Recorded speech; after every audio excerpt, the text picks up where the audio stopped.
wanta lubbuun keessan isin barbaadu hundumaayyuu akkamiin argachuu dandeenya, akkamiin gara qafootti gadi buufanna, gara qafootti gadi buufannee hoo akkamiin irratti waan garaagaraa hojjechuu dandeenya. Viidiyoo kennaa walitti akkana baabbarree jettanii rakkataa turtanitu jira jechuudha. Inni an isiniif qabadhee dhufee ammootu arramootu YouTube chaanaalii YouTube keessa seentanii jechuudha. Jalqabaa YouTube keessa seentu, ergaa YouTube keessa seentanii gara YouTube seentanii YouTubein gara isaa keessin akkanatti yoo isinii bahee jedhee YouTubein kiyya keessa isaa gurraachatee jira. Maaliif akka ta'e isin beeknu. Erga akkasii seentanii booda keessa isaa seentanii viidiyoo nama barbaadanii sanii maqaa nama barbaadanii sana asirratti gubbaa kana amboota nama isin sochoosaa isin mul'isaa jiru gubbaa kanarra saarchi godhattu jechuudha. Nama barbaada taanaan faarfannaa yoo ta'e faarfannaa jedhee barreeffadha. Kunoota amma faarfannaa jedha yoo haa ta'utti faarfannaa afaan Oromoo naan jedhee naaf fidee jira. Barbaadu sarratti qoolee taphadha, search godhadha jechuudha. Ergasii bal'inaan faarotaa bahanii jedhanii naaf fidaa. Faaruu naaf fide kana keessa faaruu uumee tokkicha irratti tuqa.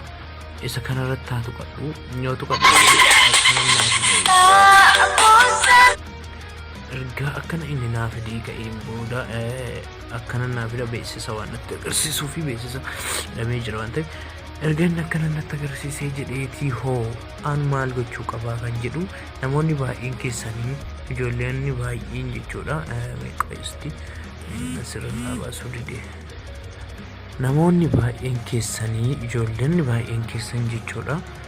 Daayiloodii kana tuttan. Daayiloodii kana yoo tuttan YouTube marra ta'e malee YouTube irraa gara qafootti gadi bu'u jechuudha. Akka barbaadan inni gara qafoo irra gadi bu'ee qafoo keessa irra isin taa'u jechuudha.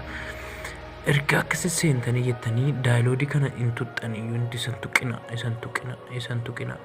Isa soon taanii iddoo share jettu kana tuttan jechuudha. Iddoo share jettu kana tuttanii aappii isiniif kennamu.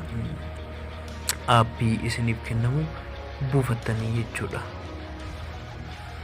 Sheerii kana tuttu jechuudha. Erga sheerii kana tuttanii kaatanii booda aappii isiniif kennamu santu dhufa jechuudha. Aappiin isiniif buufattanii asirra dhufa jechuudha. Aappii asirra dhufa. Aappiin suni asirra erga isinii dhufeeti kunoo aappii isa kana jechuudha. Aappiin baay'een Google Play irra jiran isa fakkaatti kana fakkaatu jechuudha. Garuu isaan sirrii miti. Isa sirrii miti isaan sunni. 4G dha hin buusan waan garaagaraa keessa seensisu jechuudha. Inna websaayitii garaagaraa keessa seensisu inni sun inni sirriin isa kana jechuudha. Inni birriin bitama, birriin isa bitamutu jijjiiramee kana ta'eera waan ta'eef inna amma qajeelumatti aappii kana irratti akkasi gadi tuttu.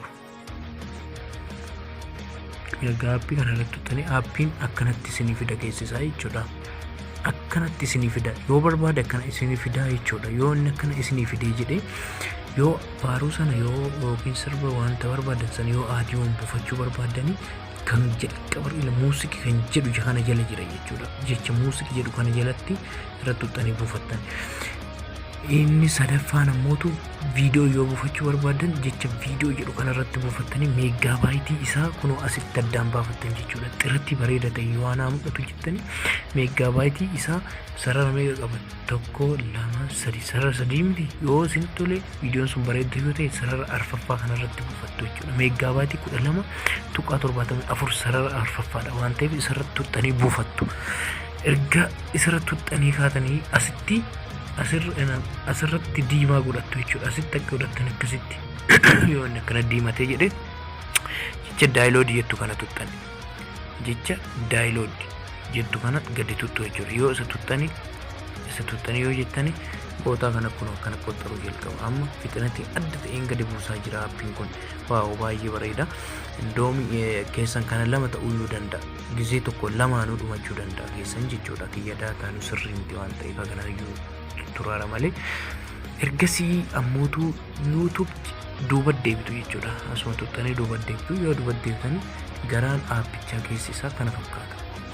Garaan aappii kana fakkaata. Anama fakkeenyaa fi daataan kiyya waan fixanatiin qabneef akkana duuche malee viidiyoodha kun hundumti jechuudha. Ergasii bu'uu fi bu'uu dhabaatiitii isaa eessaan beektu jechuudha. Gubbaa kana kun gubbaa kana ilaaltu xiyyaa fuulli isaa gadi ilaalee jiru kana isinitti agarsiifamaa miti. Isa kana ilaaltu jechuudha. Isa kana ilaaltu isa kana yoo tuxxanii jettanii kunoota akkana isinii fida. Viidiyoo hobuu haaraa bu'aan jiru isaa daataan natti cufame. እና ቪዲቺ ዳታatti cufameef isanii fi viidichi amma kun bu'uu jalqabe jechuudha. Kun qoxxaraa jira argaa jirtu jechuudha.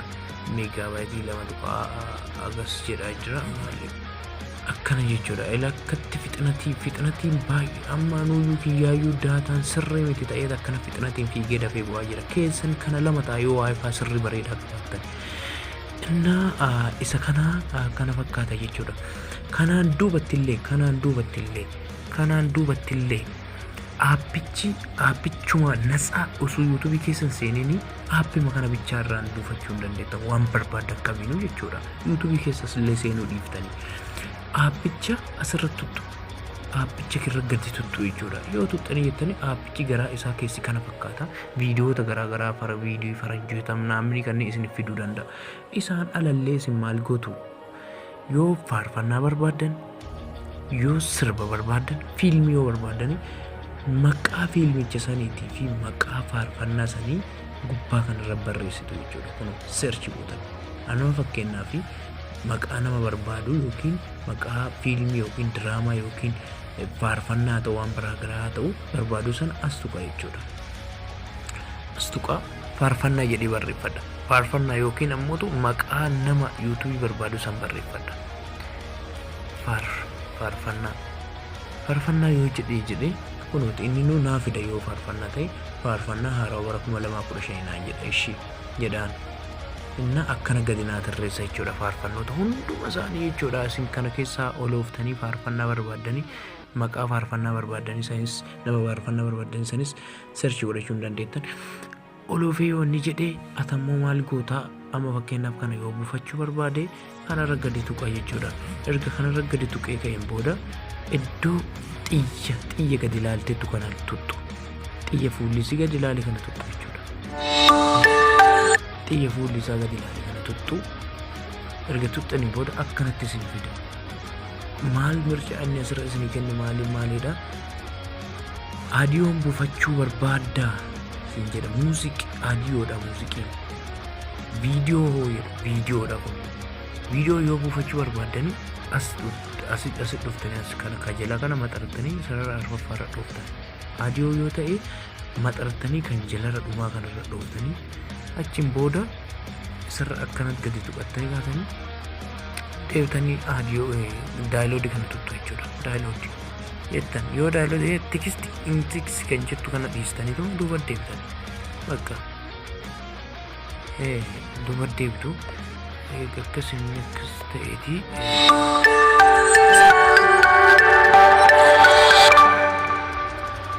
Neetwoorkiin kiyyaatu rakkoodha. Kanaafi kana fakkaataa eessa akka buufattan isinii keeyaa jechuudha. Liinkii koomentii jala isiniifan keeyaa akkasuma teelegiraamii keessa seentanii chaanaalii keenyatti dabalamuudhaan barumsa hedduu achirratti hojjetamu barachuu dandeettan irraallee argachuu dandeettan isiniin jedha obboleeyyan koo. Aappii ammootu aappii teelegiraam chaanaalii keenya keessa seentanii liinkii teelegiraam chaanaalii isiniif kenna joon gootanii seentaniiti aappii kana achi jalaa argattanii buufachuu dandeettan.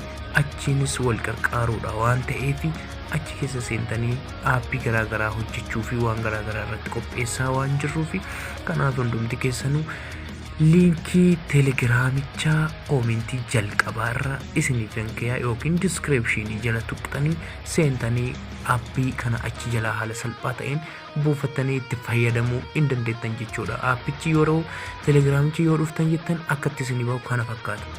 Yeroo isinii bahu aappiin kana fakkaata jechuudha. Nama 52 saabskiraayib godhee jira nutti dabalamanii jiran jechuudha. Aappii as keessatti isinii waan garaagaraa as keessatti isinii gadi dhiisuu waan danda'amuufi aappii kana liinkii isaa suuxanii keessa seentanii liinkii isaa as keessatti isiniif ergina. Kana fakkaataa obboleeyyan koo iddoo fi biyya nagaa akka nagaa taatan isiniif hawwina. Gara Telegram chaanaalii keenyattis dabalamaa isinii jedha. Barumsa baay'ee bareedaa ta'ee fi gaafii garaagaraa as keessaan na gaafachuu dandeessu isinii jedha obboleeyyan koo. Kanaaf iddoo fi jireenya gaarii isiniif haa ta'u. Baay liinkii isaa koomentii jalqaba jalaa fudhaatii as keessa seenaa buufadhaa isinii jedha asirratti gadhiifama.